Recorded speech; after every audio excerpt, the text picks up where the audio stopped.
کچھ ایسے عیادت کرنے والے بھی ہیں جن کے انداز پرسش سے ظاہر ہوتا ہے کہ بیماری ایک سنگین جرم ہے اور وہ کسی آسمانی ہدایت کے بموجب اس کی تفتیش پر مامور کیے گئے ہیں۔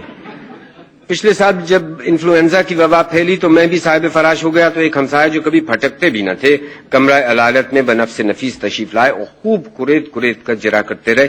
بالآخر اپنا منہ میرے کان کے قریب لا کر رازدارانہ انداز میں کچھ ایسے نجی سوالات کیے جن کے پوچھنے کا حق میری ناچیز رائے میں بیوی اور منکر نکیر کے علاوہ کسی کو نہیں پہنچا۔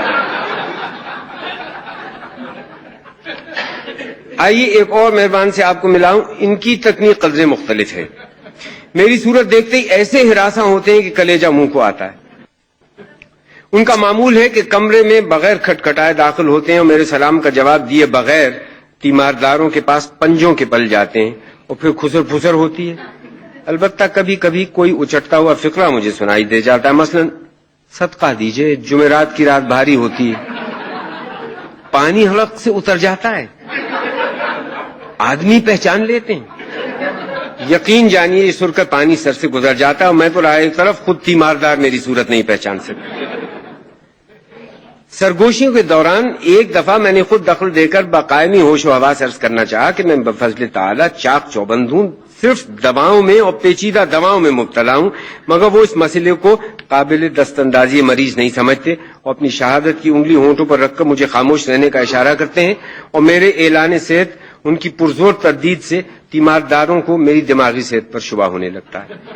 یوں بھی اگر بخار 100 ڈگری سے اوپر ہو جائے تو میں ہذیان بکنے لگتا ہوں، جسے بیگم اقبال گناہ اور رشتہ دار وصیت سمجھ کر ڈانٹتے ہیں اور بچے ڈانٹ سمجھ کر سہم جاتے ہیں۔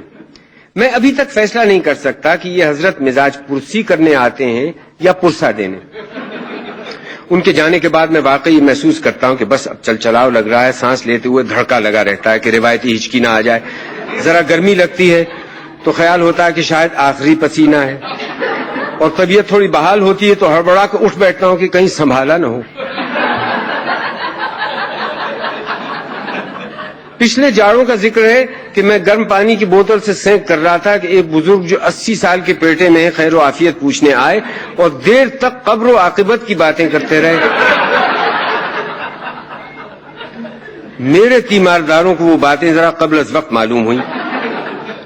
خیر آتے ہی بہت سی دعائیں دیں جن کا خلاصہ یہ تھا کہ خدا مجھے ہزاری عمر دے تاکہ میں اپنے اور ان کے فرضی دشمنوں کی چھاتی پر روایتی مونگ ڈلنے کے لیے زندہ رہوں۔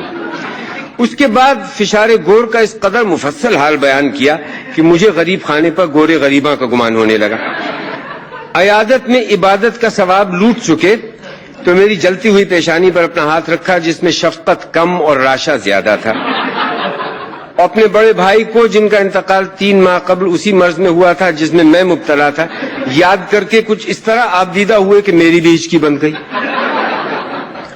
میرے لیے جو 3 عدد سیب لائے تھے وہ کھا چکنے کے بعد جب انہیں کچھ قرار آیا تو وہ مشہور تعزیتی شعر پڑا جس میں ان غنچوں پر حسرت کا اظہار ہے جو بن کھلے مرجھا گئے۔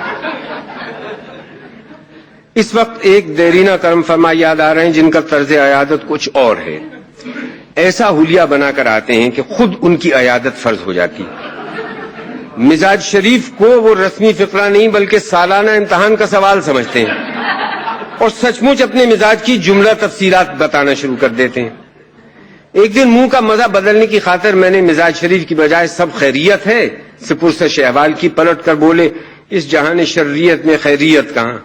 اس مابعد الطبیعاتی تمہید کے بعد کراچی کے موسم کی خرابی کا ذکر آنکھوں میں آنسو بھر کر ایسے انداز سے کیا گویا خود ان پر سراسر ذاتی ظلم ہو رہا ہے اور اس کی تمام تر ذمہ داری میونسپل کارپوریشن پر عائد ہوتی ہے۔ پچھلے سنیچر کی بات ہے کہ میری عقل داڑ میں شدید درد تھا کہ ایک روٹھے ہوئے عزیز جن کے مکان پر حال ہی میں قرض کے روپے سے چھت پڑی تھی لقا کبوتر کی طرح سینہ تانے آئے اور فرمانے لگے ہیں آپ بھی ضدی آدمی، لاکھ سمجھایا کہ اپنا ذاتی مکان بنوا لیجئے مگر آپ کے کان پر جوں نہیں رینگتی۔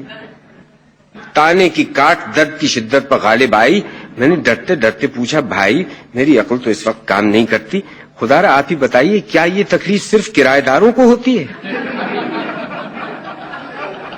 ہنس کر فرمایا بھلا یہ بھی کوئی پوچھنے کی بات ہے کرائے کے مکان میں تندرستی کیوں کر ٹھیک رہ سکتی۔ کچھ دن کے بعد جب انہی حضرت نے میرے گھٹنے کے درد کو بے دودھ کی چائے پینے اور رمی کھیلنے کا شاخسانہ قرار دیا تو بے اختیار ان کا سر پیٹنے کو چاہا۔ آپ نے دیکھا ہوگا کہ بعض عورتیں شاعر کی نصیحت کے مطابق وقت کو پیمانہ امروز و فردہ سے نہیں ناپتی، بلکہ تاریخ اور سن اور اوقات کی ترتیب کا حساب اپنی یادگار زچگیوں سے لگاتی ہیں۔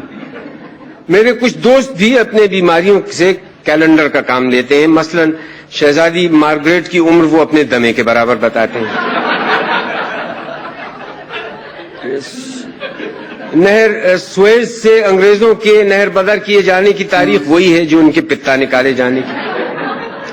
جب وہ اپنی اور جملہ متعلقین کی عدم خیریت کی تفصیلات بتا کر اٹھنے لگتے ہیں تو اطلاعاً اپنی خیریت سے آگاہ کر دیتا ہوں۔ بیمار پڑنے کے سزا نقصانات ہیں، مگر ایک فائدہ بھی ہے، وہ یہ کہ اس بہانے اپنے بارے میں دوسروں کی رائے معلوم ہو جاتی ہے۔